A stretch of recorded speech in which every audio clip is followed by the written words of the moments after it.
1, 2, 1, 2.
Yes, okay.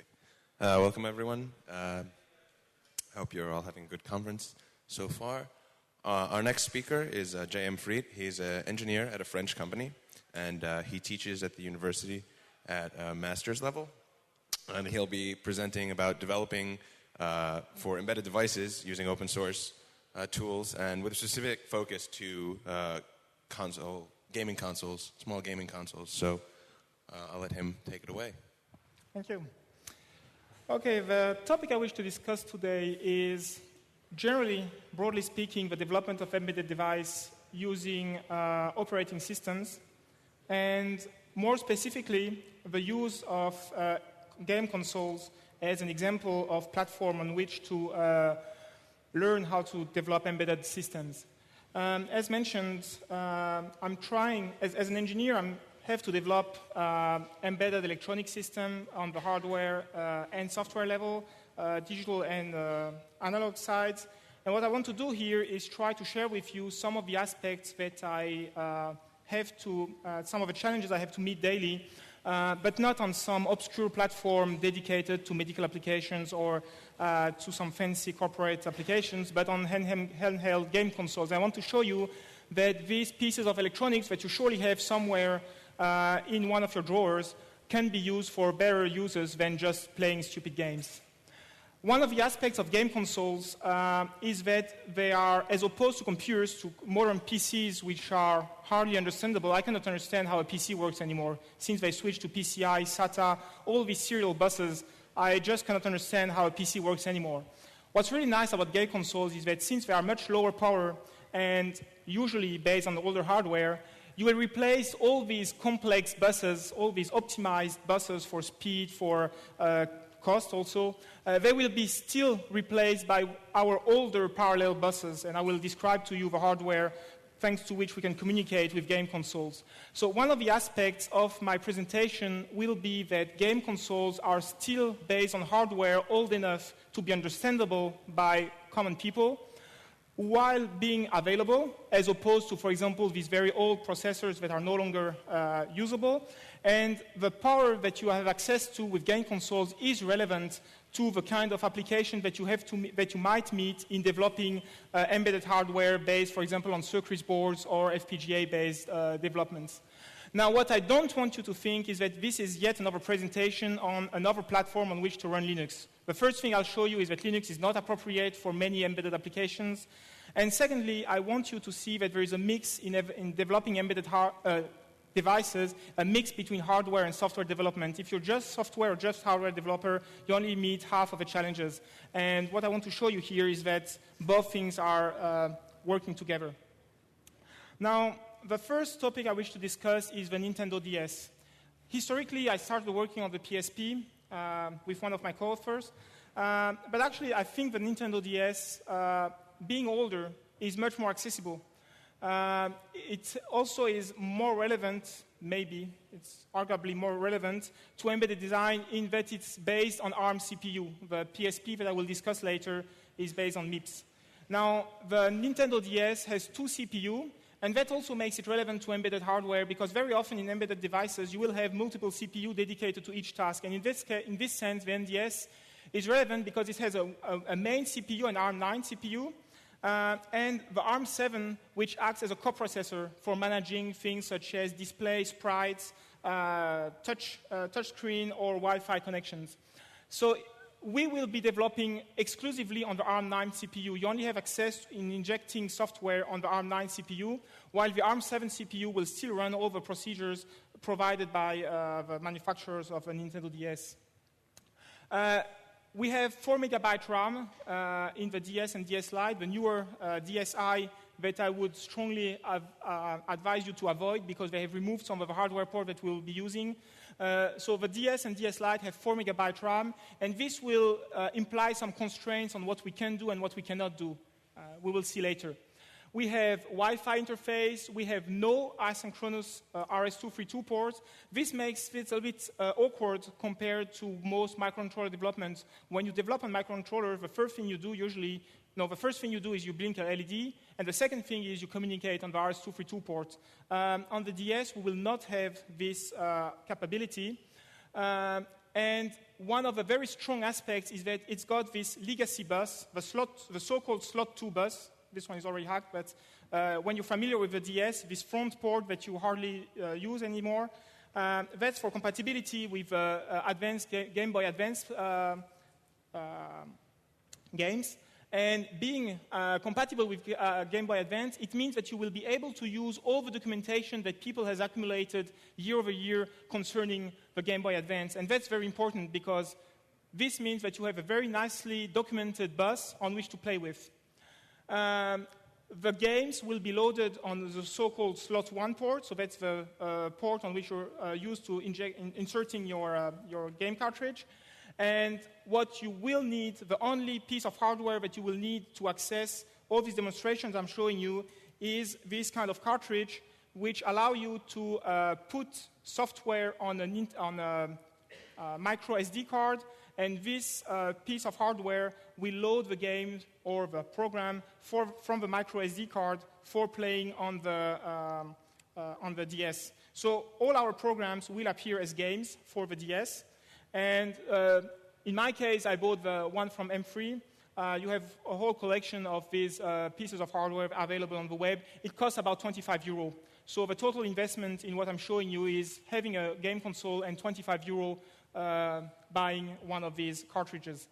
And the objective that I set to myself is I want to be able to control hardware, and I want to observe my environment. So I want to acquire data from the Nintendo DS and transfer this data through the Wi-Fi link. That's my objective. I want to build basically a robot able to sense its environment, control, let's say, motors for motion, and all this has to be done through Wi-Fi link. That's my purpose. If you want to start such an ambitious project, you will not start with everything new. So arguably, nowadays, Linux is the most commonly piece of open source operating system. So let's start with Linux. Sorry for BSD guys here. We have already made a port of Linux, and actually UC Linux, Micro C Linux, the port of Linux to MMU-less processors. And this port of Linux for the Nintendo DS is called DS Linux. So you have a nice ready-made pre-compiled image. Download this image and compress it on your micro SD card, and you have your Linux running. It looks very nice. You have a virtual keyboard on the touchscreen. You have a console appearing on the top screen, and you have a running operating system on your Nintendo DS. And the first time you type a command, you get out of memory. But nevertheless, we have a running operating system which we're familiar with. It gives you all the interfaces you're familiar with, and it runs on an emulator. There is an emulator called, I don't know how they pronounce this, Desmume, I don't know, DESMUME. It's an emulator that runs on Linux and Windows at least. And you can see here DS Linux running on the emulator very nicely. So even people who do not have access to the game console itself can always play on the emulator. And for debugging purposes, when you are in a trial and error state, it's always nicer to try the emulator rather than removing the cartridge, loading your program, putting your cartridge back, rebooting the DS. It's always time-consuming. So as a very simple example, when you start the DS, you get your shell, and you have your keyboard, so you can type cat proc CPU info, you can free your memory, you can check the state of your operating system, and you get the devices that you're familiar with, such as a frame buffer. So let's get started with frame buffer. Remember, I want to acquire data, and I want to display this data that I acquire. So I will need a way to plot points. So the first thing I want to know is, will I be able to plot points on the top screen?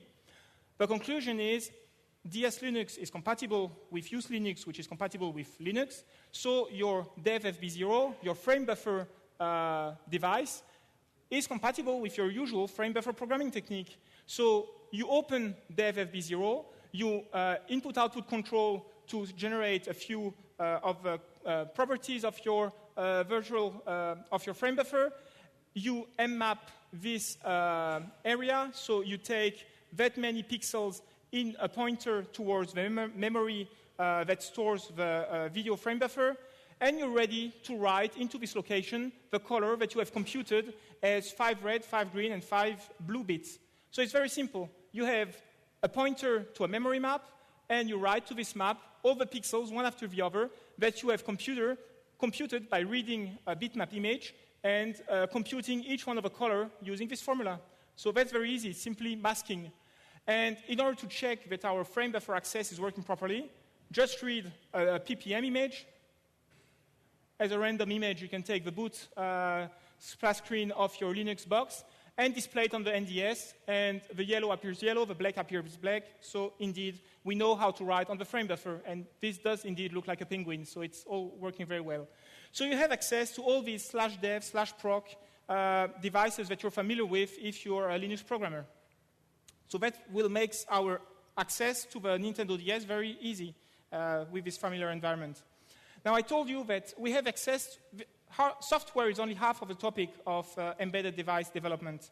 And let me remind you a little bit how hardware is accessed, and more specifically, how a CPU accesses hardware. This is something that people hardly know anymore, because with all these PCI buses, all these serial buses, you hardly have access anymore to the CPU. And what's really nice about the DS is that the slot 2, so this front slot here, is actually a direct access to the bus, or nearly direct access to the ARM9 CPU bus. And as a reminder, a bus is simply a series of signals, so it's a few wires, one next to the other. And all processors, to my knowledge, are based on the same architecture, the same basic architecture, which is a data, an address, and a control bus. The data bus tells you what you are transferring to your peripherals.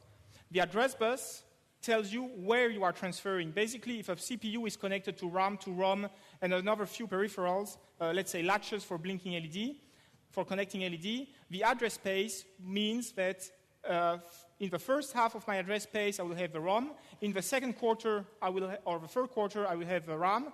And in the fourth quarter, I will have the latch. So the address tells you where you are fetching or storing data. And finally, you have to tell the peripherals, what are you doing? Are you writing to the peripheral? Are you reading from the peripheral? Are you requesting an interrupt? Or are you listening to or is the peripheral requesting the CPU attention for an interrupt? This is done through the control bus. So you have a few control signals, which are, a signal is simply one wire, a bus is a multitude of wires. In the case of a Nintendo DS, the address bus is 20-bit wide, so this means that you have 24 wires, one next to the other. It's a 16-bit bus, meaning that you have 16 bits, one next to the other, 16 wires, one next to the other. And as is done in most time display of the signals, this is the time evolution of these multitude of signals. This means that the chip select is going from a high state to a low state. The symbol behind the chip select means that it's active low, so going down means that it's active. Read and write will go low, for example, when you are reading or writing. So this states that you are performing one of these accesses. And in the beginning, you have one thing that is a little bit awkward about the NDS, and it's something that you will find in most modern CPU, is that you have pin multiplexing. A given pin will have multitude of functions. In the case of the NDS, 8 of the 16 data bus pins are multiplexed with the address bus. This means that when your read or write bar signals are high, you know that on your data bus you actually have an address because it's multiplexed. It will have 2 functions at the same time. On the other hand, when one of these signals is low, you know that you have a data on your data bus. So by playing with all these logic combinations, you can define whether you have a data or an address on the signals, and if you're writing or reading, and whether the CPU is accessing your hardware or another piece of hardware. It's very important not to trigger your own hardware if the CPU is accessing another hardware. Now, you have 2 steps in learning how to access a bus. The first one is writing. The CPU wants to write to another peripheral. That's the easiest part because the peripheral is never talking to the CPU. It doesn't have to comply with some timing regulations. It just has to listen to whatever the CPU is telling it and trigger whatever signal is asked by the CPU. Reading information from the CPU, so reading information from the outside world, is a little bit more tricky because if your hardware does not comply with the timing, you will end up with short circuits or bus contentions, so mainly 2 people talking at the same time on the bus. So writing is the easiest part, and you have various ways of doing this. You can take plans on the internet based for the Game Boy cartridge. You will find Eagle, Gerber files telling you what is the layout of these pins, and you can, if you have access to the right hardware, you can etch one of these boards by yourself. What I did is when I bought this cartridge from M3, they will sell you for a couple of dollars more what they call the Rumble Pack. The Rumble Pack is possibly the most stupid piece of hardware I've ever seen. It's one of these cartridges that you put here in the slot 2, and it's just got a motor in it. And when you're playing at some games, I don't know which one exactly, this motor starts rotating and it makes you feel like your game console is moving. So it's actually useless as a game, but it's pretty interesting because it gives you a piece of hardware that you will not worry about hacking because it's so useless as a game that you just take this thing apart and you will throw away the motor which is over here, and this gives you some space. I would say plenty of space as a surface mount component person, but of course that's about 1 centimeter by 2 centimeter. If you're interested, you can have a look at mine. And this gives you some space to put your own components.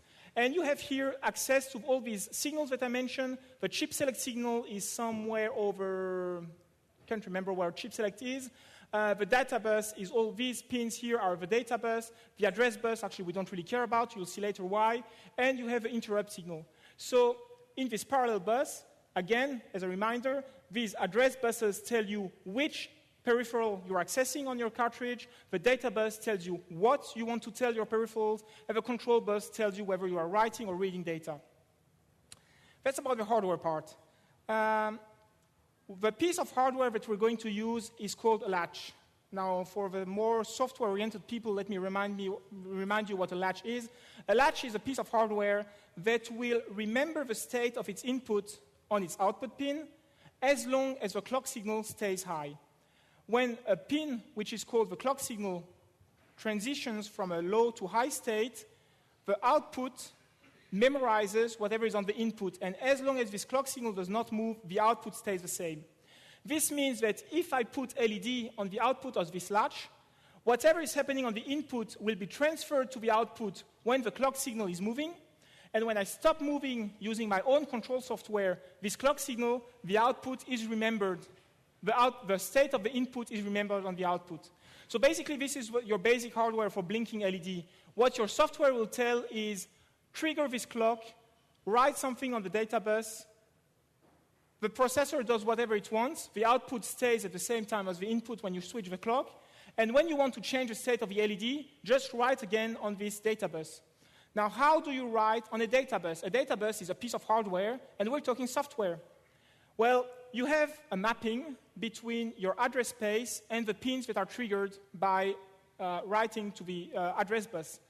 And this is something you cannot invent. It's given by the hardware manufacturer. So what you do is you go on the web, search for NDS hardware memory map, and you will find a list of the memory maps, so the addresses at which you can write to whatever peripherals. So you have an address space for the RAM. You should not write there. It's not a good idea. You have address space for the ROM. You're not allowed to write there. It will not do anything. And you have address space for the cartridge. And when you read on the web the documentations, you will find that the cartridge address space starts at 8 million. So what you do is, by writing on address 8 million, you will write part of this address bus on this address space here, on these address pins, and the value that you have given here, so which I give to my function as an argument, this value will go onto the data bus. Remember, address bus is where you are writing, data bus is what you are writing. And since I am writing to this address, the write signal will be triggered, as opposed if I were to reading, as will be seen later. So when I write this piece of code here in C, I will trigger my address bus with this address, my data bus with this value, and trigger the write signal. And my logic here is cabled so that I only trigger my latch when the write signal goes low, and my data bus will be copied onto the output. So this is the basic way of accessing hardware. And this is something that you're not allowed to do on a usual Linux box, because doing this on a Linux box will make you reach an address space that you're not allowed to. Only the kernel is allowed to access any address space. The user is only allowed to access a finite amount of memory, or defined by the kernel. And this will lead to a segmentation fault. Segmentation fault simply means that you are accessing a memory segment that you're not allowed to access. UC Linux doesn't care because it doesn't have a memory management unit. So UC Linux can access any kind of space. So as a user, I'm allowed to reach this kind of address space. So this kind of writing is something you're only allowed on MMU-less systems or in the kernel of a usual Linux box with a memory management unit. So the thing that people are usually not familiar with is this kind of writing, which tells you this address space is considered as a pointer towards 16-bit. You tell the size of the memory chunk that you're addressing with this address, and you say the content of this address space is equal to a value. So this is the kind of writing that you will find very often on embedded systems, but is not really familiar to usual C programmers. And this is what happens. So actually, I just broke my LED when I took my NDS out of my bag, so I will not demonstrate the LED part. You have your two LEDs here, which are controlled by the Linux software, which keeps on writing 1 and 0. So the argument that you give and the 0 switches on the LED, switches off the LED. So much for controlling something. So controlling a piece of digital hardware. So in this case, we're only sending 0 or 3 volts. So this means you can control a relay, you can control a stepper motor, you can control binary state of any kind of hardware through the NDS. I told you that I'm interested in knowing what my environment is doing and talking to the environment. So knowing what the environment is doing means reading what analog to digital converter is doing. So an analog to digital converter is a piece of hardware. You give it a voltage, it will generate the bits which represent the voltage, the value of the voltage that it sees on the input. And it's a little bit more tricky because in this case, the processor is accessing all the time its bus, and if your piece of hardware talks to the bus at the same time in the CPU, there's a short circuit and a risk of damaging the hardware. So in this case, you must be very careful to wire correctly all the control signals so that the analog-to-digital converter only talks on the bus. We say it goes from a high impedance state to a low impedance state. It will only talk on the bus when it's allowed to. And allowed to means read bar going to a low state. And then as an example, I took one of these faster analog devices, analog-to-digital converter. It's a 12-bit converter. And here is an example of an acquisition that I made through this analog-to-digital converter using a 4 kilohertz sine wave. The sampling rate is 300 kilohertz. As a reminder, this is about 10 times better than what you will have on your audio card. So it's a pretty good analog-to-digital converter, and this allows me to monitor my environment. I can monitor a voltage of whatever is happening around.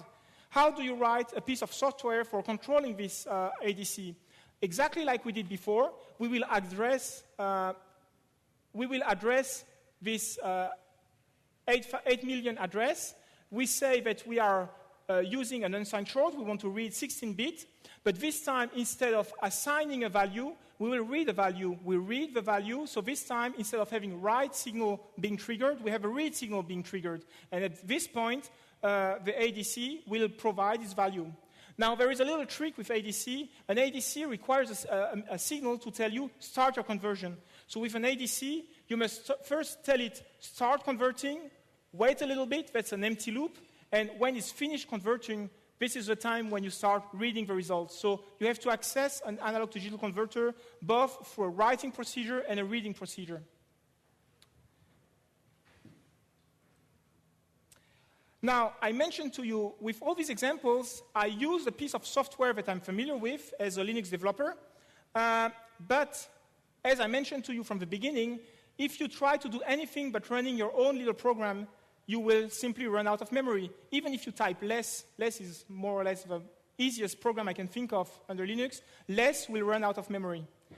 Not even mentioning graphical interfaces such as SDL or Qtopia, embedded Qt. So there is simply no way of using DS Linux as a reasonable environment on the NDS.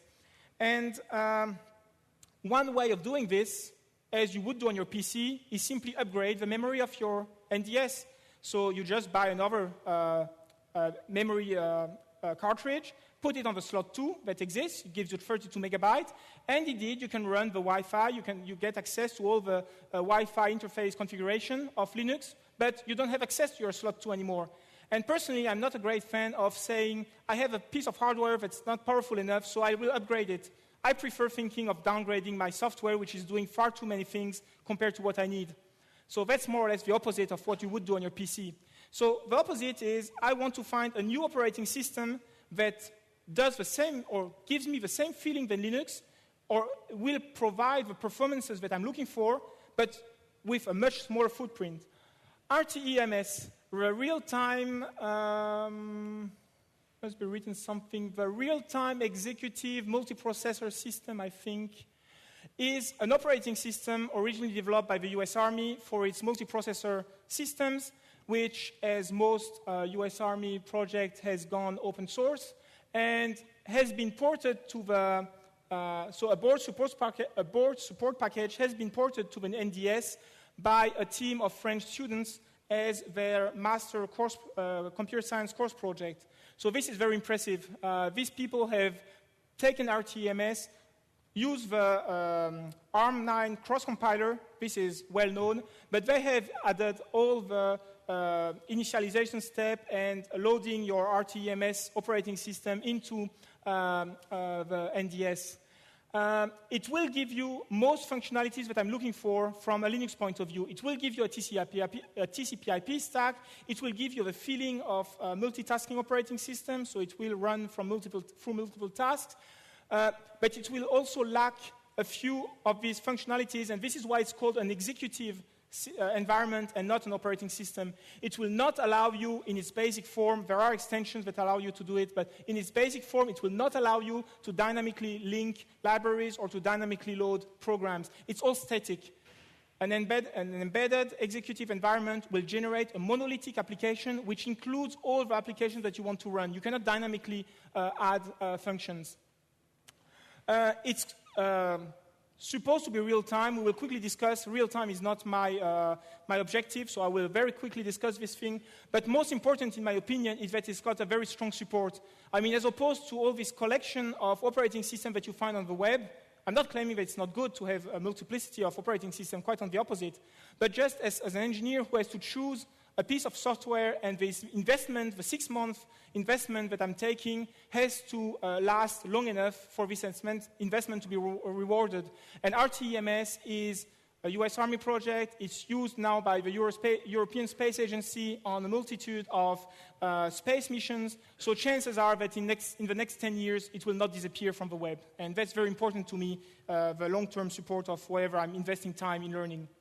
So again, in RTEMS, we'll do the same thing. We will first start with a Hello World project, so simply displaying something on the screen. Then we will learn to use the frame buffer. So again, we want to display things, so we want to access the display. And finally, I will show you how to acquire data. And since we have saved so much memory, we will be able to run the wireless data transfer through the Wi-Fi link.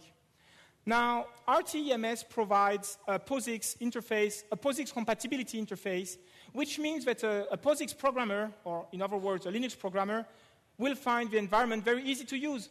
Basically, this is an RTEMS program. You start with including a few of your files, including a standard input-output, standard library, a few dedicated NDS programs. You will start your program with, actually that's not the POSIX compatibility. Here we are starting with init. You will see later you can start in the POSIX compatibility mode with main. So you have a program that looks very similar to what you're familiar with. And the originality, the thing that at first looks unfamiliar on an RTEMS program is all these defined functions, at the end of a program. In an RTEMS program, let me remind you that you are creating one monolithic application that will run on your hardware, and this is very tight on constraints. So what you will do here is define all the peripherals that will be needed, no more, no less than what is needed. So instead of using, like Linux, all the available resources, here you will say, I just need that many devices, that many tasks, that many timers, and you will just define the resources that you need. So that's a little bit unusual for someone running a piece of software familiar with operating systems. But on the other hand, you have this POSIX compatibility layer, which means that your program that you used to run on Linux will, of course, not run on RTEMS, but are very easy to port. For example, the people who have ported the board support package, the students who have ported the board support package, they have implemented the frame buffer. And the frame buffer means that exactly like you used to do on Linux, you will open your device, you will input-output control the properties of your device, you will memory map whatever address space your screen is located in, and again, you will write on the screen using assignments like we did before on Linux. So we have exactly the same kind of program structure under RTEMS than we had under DS Linux, except that you have a few initialization steps additional, which are dedicated to hardware initialization. So as an example here, this is drawing a fractal on the RTEMS, under RTEMS on the NDS screen, which shows quite a few things. This shows that we can access the frame buffer, but it also shows that floating point emulation is operating, and if you're familiar with this fractal calculation, it's calculating root solutions of polynomials. This means that you can actually perform pretty reasonable computations on an NDS. This is actually a little bit more than 48,000 polynomial root, third-order polynomial root calculations, which is performed in something like 10 seconds. Now, again, I want to access hardware, and this is usually done by writing to this address space, as we did exactly before under Linux. And if you do this, you have a bad surprise because it doesn't work. The bad surprise comes from the fact that this bus, I mentioned to you that it's a Game Boy Advance compatibility bus, which means that it's the ARM7 which is working on this bus. And DS Linux was assigning the bus automatically to the ARM9 CPU. But under RTMS, this initialization is not done. You must be careful to set a flag telling this that the ARM7 CPU is not owning the bus. And in this way, the ARM9 CPU owns the bus. And when you write a value to the RTMS, to the slot 2 bus, then you will indeed write on the address bus this address, on the data bus this data value, and you will trigger the right signal. So that was a bit of a bad surprise, but once you have found this solution, it all works very well, and all the software that you have written previously under DS Linux will run under RTMS. One of the things that you can do is periodically trigger an LED, a blinking LED, which will change state, up, down, and in order to disturb the scheduler, on purpose, you will run a multitude of other threads. So in this case, we have 3 threads, a shell, I will discuss it later, a first blinking thread, and a second thread with a predefined pause. And what we're looking at here is we trigger an oscilloscope on the rising edge of my signal, and I look at the distribution of the decreasing edge. If your timer was perfectly periodic, all these decaying edges would superpose. And what this shows you is the latency or the latency variation when you're running your loops. Basically, what happens is that if a task is interrupted by another task, at some point, the blinking LED task will be delayed a little bit, and your decaying front, instead of being at the same place, will be moved a little bit further away. And what this basically tells you, but it's a very rough comparison. I don't claim here to say RTMS is better than DS Linux or whatever. I'm just saying when I run this very simple program, 3 threads, one of them blinking LED, I have a better latency distribution on RTMS than DS Linux. But this is not a scientific proof. This is just a quick and dirty test to show you how to perform this kind of measurements. Okay, we can access hardware exactly like we did with DS Linux. We can draw on the screen. Last thing I wanted to discuss is communication through the Wi-Fi link. And this is where we blocked, because these people who are working in porting the BSP, well, they ended the time of their scholarship, and the Wi-Fi part was the missing, or the last part they were working on, and it was nearly working, but there was a little bit of a twist in one of the data structure was not organized properly. It took us some time. Actually, it took my friend, one of the co-authors, a lot of time. I didn't do much in this. It took him quite a lot of time to figure out that one of the data structure was just misaligned. And after porting the patch to RTMS to simply realign properly this data structure, everything started working properly. Get-us by name was working, TCP/IP stack was working, UDP stack was working, and this means that you can run a Wi-Fi link from your PC to the Nintendo DS, either for router or directly between the ePC and the NDS. And this also means that you have a much, much easier access. I haven't discussed how you input characters under RTMS. Under RTMS, you input characters with character recognition. They have ported one of these Palm Graffiti applications to our NDS, and it's just awful. There's just no way you can input a 5-letter command using this character recognition. It never works. And having a Wi-Fi link means that you can have your nice keyboard on your PC, typing commands from your shell onto RTMS, and it's all working much more easily. So I'm trying to make my demonstration here. Telnet D is over here, and I'm running Telnet D. So what I've done here is I just started a Telnet D session on RTMS. Let's see if I can get this running. Not sure if this is working. Okay, so here is my Nintendo DS. I started RTMS. It comes as a game. And what you can hardly see here is that I have Telnet D running and waiting for a connection. So what I'll do here is, if all works well, I can connect from my ePC, which is configured as an access point. No, it should have been, but it's not. Let me quickly give it another try.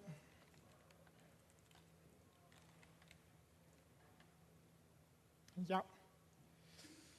Must have changed Wi-Fi configuration. Okay. So here I have my login onto an RTMS shell. I can log in as root. No password, of course. That's an embedded system. And I have access to the RTMS shell with all these functionalities. Here you can see that I have indeed connected. No, you cannot, because I've just switched off. Never mind. Okay.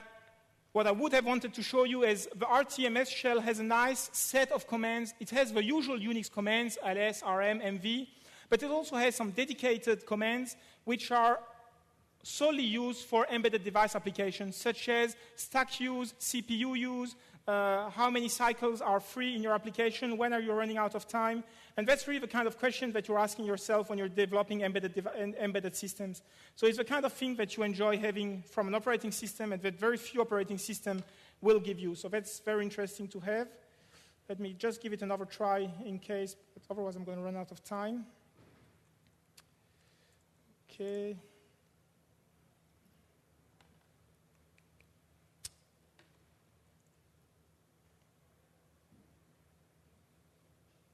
Never mind. People who are interested can come and see me later, and then we'll have a discussion about this. Now, here what I did is I had my shell running, so a telnet-d session, but instead of having, when you have a Wi-Fi connection and you open a socket on RTMS, you just tell RTMS what piece of software to call. In this example, I called RTMS shell, so that you have a feeling of having a shell on your NDS. But you can also call any kind of software that you want, and the printf function will write to the socket instead of writing to the screen. That's very convenient, because I take an application which, instead of being the shell RTMS shell, is my analog to digital converter application, which keeps on converting and writing using a printf function on the Wi-Fi link, the value that is just converted, and you have a wireless data measurement system. So in this example, I have this RTMS shell running through a Wi-Fi router. The NDS is measuring the wave shape of this function generator, and here you see a display of what has been measured and transferred through a Wi-Fi link. So I have reached my objective. I have a wireless link of the data I measured, and for a wireless link, I can send commands to change the states of the LEDs. So what does accessing the network through RTMS look like? As I mentioned, a shell is only one optional way of doing things, but usually what you do is a monolithic application which includes all your configuration. So if you're familiar with the Unix way of configuring your network, first you set your interface. So interface configuration is done under RTMS by defining this kind of structure. Then you define your routing table. Your routing table is defined using this structure here, which gives you your domain name, the gateway, the network, the DNS. Then you will define what is your server. In this case here, you see that my RTMS initialization function calls the remote shell, the RTMS shell. The RTMS shell is launched so that I can type RTMS commands. But on the other hand, I can also call my A to D converter, which is just keep on running the A to D conversion and write on the Wi-Fi socket the value that I converted. So you see that configuring the network on the RTMS is really a trivial matter of calling the same kind of functions that you're familiar with under Unix, except that you have a monolithic function in which everything is readily defined. One little trick that takes a while figuring out is that NDS only connects to access points which have been registered in its flash memory. And this registration step, at the moment, I only know how to do it from a commercial game. So you take one of these commercial games which is compatible with the Wi-Fi link, you configure your access point, so in this case my EPC is running as an access point, and once you've gone through this configuration step from a commercial game, then you can run all your open source software on the Nintendo DS. So as a conclusion of this Nintendo DS part, and then I will have to hurry up on the PSP part, we have a functional TCP/IP stack for connecting, running a shell, acquiring data, and controlling pieces of software. Now, so I really think that the Nintendo DS is the best piece of hardware that you can find in your drawers for learning how to develop from scratch embedded devices, including the software and the hardware part. Historically, we started with the PSP, simply because I got a PSP one Christmas earlier than the Nintendo DS. And the PSP is a much newer game console which claims to be much better, and actually at the end of the day, there's much fewer things that you can do with it. So far, we've seen that the NDS is an ARM architecture. Now we're switching to a MIPS architecture. And one thing that I emphasize in teaching embedded devices is don't be limited by the tools you have available. When you're using proprietary tools, you're spending a few $1,000s on a compiler, and the day you want to switch to another project, you will select your new hardware depending on the compilers that you have. If you learn how to use the trio GCC, binutils, and ulib, you're no longer limited by the hardware because this set of tools will simply cross-compile Linux or any kind of software to whatever CPU you're familiar with, Alpha, Spark, MIPS, ARM, of course, x86, Intel. So by learning how to use these things, in the beginning it's a little bit more difficult than buying a tool, a ready-made tool from a vendor. But once you learn to do this, you're no longer limited by what hardware. You're only limited by your imagination and your ability to cross-compile a piece of software for this hardware that you've selected. Now, in this case, we have a MIPS 4 architecture with 32 megabyte RAM, which is much more comfortable for running UC Linux. And our purpose about a year ago was to run UC Linux on this system. Now, this was after someone from the US, whose name I'm unable to pronounce, Chris Mulderhan or something, had done most of the work. And his problem was that he did not have a coherent tool chain for generating both the Linux kernel and its applications. He could compile the Linux kernel, boot the Linux kernel, and then it crashed. All his applications were incompatible with his Linux kernel. And before I get into the details of compiling the Linux kernel, you should know that running a game on the PSP is a little bit more involved than on the NDS because Sony will not allow you to run games from your memory stick, from the memory stick that you insert here. You're only allowed to run games from the disk, the optical disk. So what you have to do is downgrade the software in the flash memory of a PSP so that you're allowed to run games or your programs from the memory stick. And you have to go back to a time where Sony was not so paranoid and go back to an older firmware where you can do this. But this is a little bit dangerous because if you fail in this flashing procedure, your PSP is so-called bricked. It's no use anymore. This is evolving. I think now it's a much safer procedure. And then our operating system will appear as a game on the Nintendo DS. So if you're familiar with a PC, the first thing a PC does is initialize its hardware, and that's what's done by the BIOS, and then you have Grub or Lilo loading the operating system. Here you have to write your own loader so that the operating system is loaded in the memory of a PSP.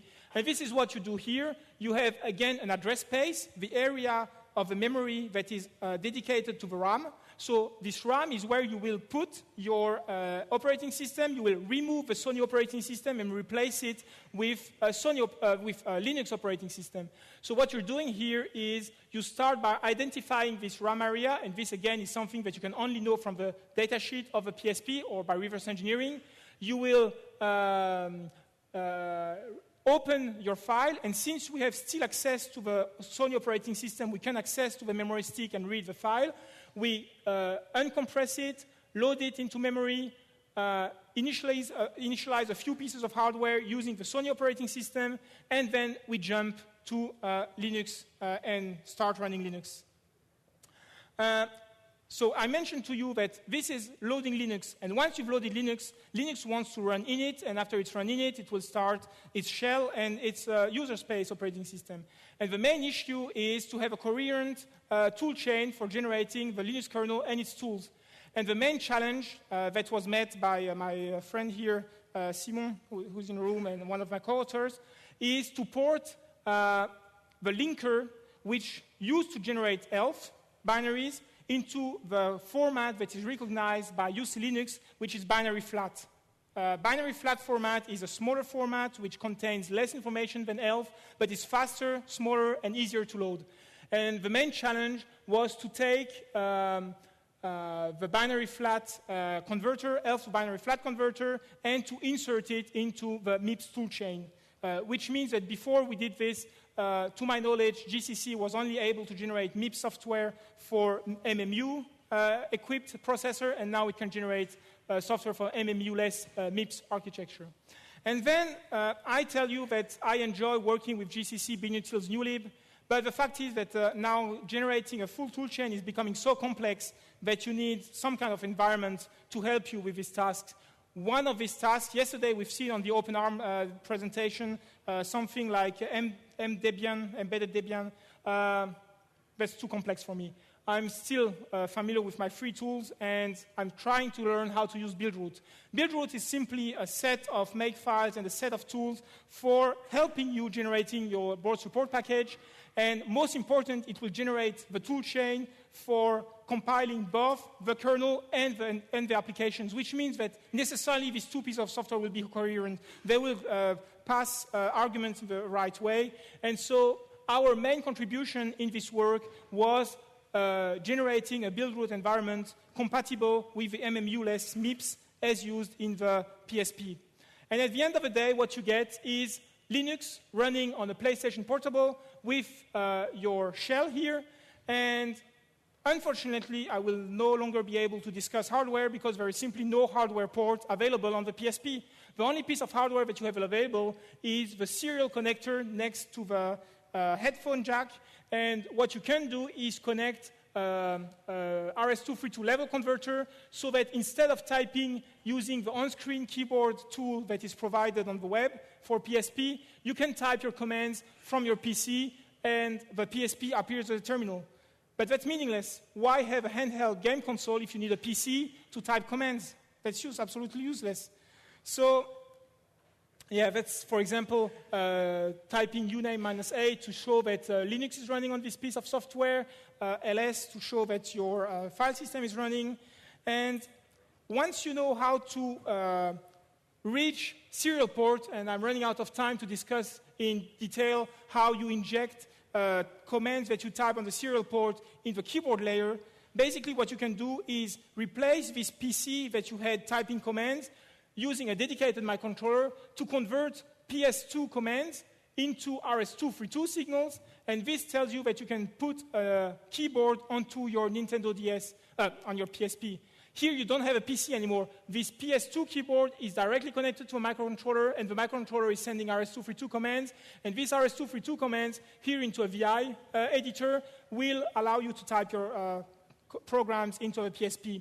So basically on the PSP, you have your piece of software, you have Linux running, but since you have no hardware available, because I should emphasize that there has been no, to my knowledge, successful reverse engineering of the Wi-Fi link or the USB link on the PSP, basically the only thing you can do nowadays is have an external microcontroller for all the dedicated hardware access and send or read commands through the RS-232 link. But the other message that I want to give you is that we hope we are giving the right tools for people who wish to continue this endeavor and learn how to reverse engineer Wi-Fi access, USB access. There is a project called IPL SDK, which is trying to take some of the Sony functions, reverse engineer them, and write them into open source code. I haven't looked at this for a few months, so it might be that they have advanced. I'm not completely familiar with it, but I think that we have given the right tools for people who have enough time, actually, to do this kind of developments. And as a conclusion, since I'm running really out of time, I wanted to show you a little bit how all these pieces of hardware that you have in your drawers that have been only used by maybe your little sister to play games can be much more useful than this, and they give you a real nice hardware to get familiar with development of embedded devices, both from a hardware and from a software point of view. Let me emphasize that in my daily work as an engineer, these are really the subjects that I do use, of course not in a game console, but with a processor that I'm working with. I have shown you that using open source tools is a way to get rid of the limitations of the available tools. You are not limited by the proprietary software that you have spent a lot of money buying, but you're only limited by your imagination and the availability of the hardware because you have all the compilers you want by using these cross-compiling tools. In the same way, using open source operating systems means that you are not limited by the tools that you have bought. You just choose the tool that is most suitable to the hardware that you want to use. DS Linux was just too big for my purpose. RTMS is the right size. So let's use open source operating systems because they are the ones that fit best our needs. And finally, acknowledgement. Someone from the French Nuclear Agency mentioned to me the port of RTEMS to the Nintendo DS. I acknowledge him for inviting me and mentioning this to me. These are the people who developed the Nintendo DS board to post package, and this guy answered kindly all my questions when I was learning how to use his piece of software, and Santa Claus, who brought me all these nice toys to play with during Christmas. The presentation I gave to you for the French-speaking audience has been published in France, and I acknowledge the editors of this journal for allowing me to translate to English part of these articles and reuse some of the images that I included in these magazine presentations. And you can find the translation of these French journals on the HAR webpage associated with this presentation. And with this, I thank you for your attention.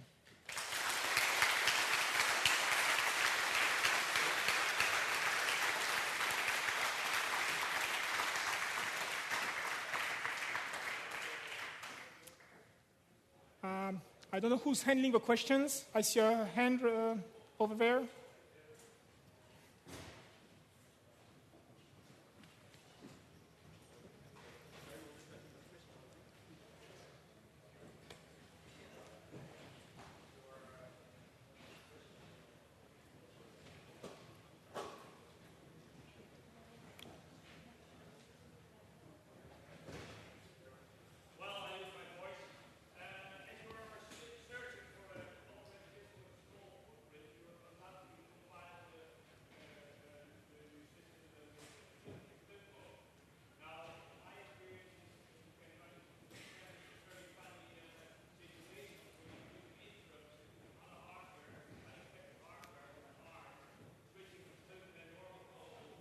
What mode they're running?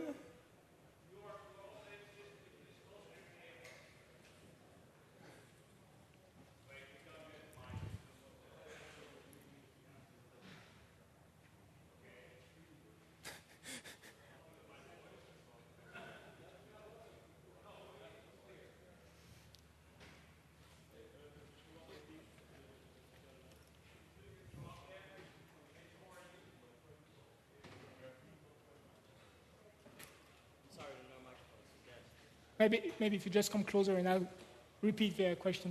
Yes, my question is, you have been searching for your operating system, and the main point was to have a small footprint, right? Actually, yeah. Yeah, so you're compiling your operating system in thumb mode, I suppose.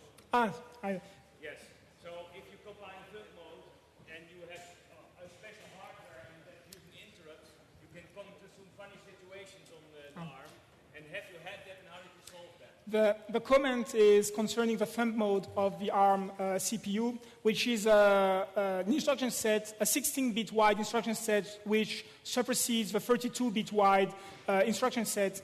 And actually, I have a lot of problems on my custom programs using the thumb mode and actually the interrupt return routine, so I'm getting away from the thumb mode on my personal applications, especially because there are a couple of papers by the ARM people who have shown that even though the thumb mode uses less space, you need more instructions to do the same thing, and actually the gain is not 50% as you would expect, but it's more like 10 or 20% space gain, and the time execution is much longer.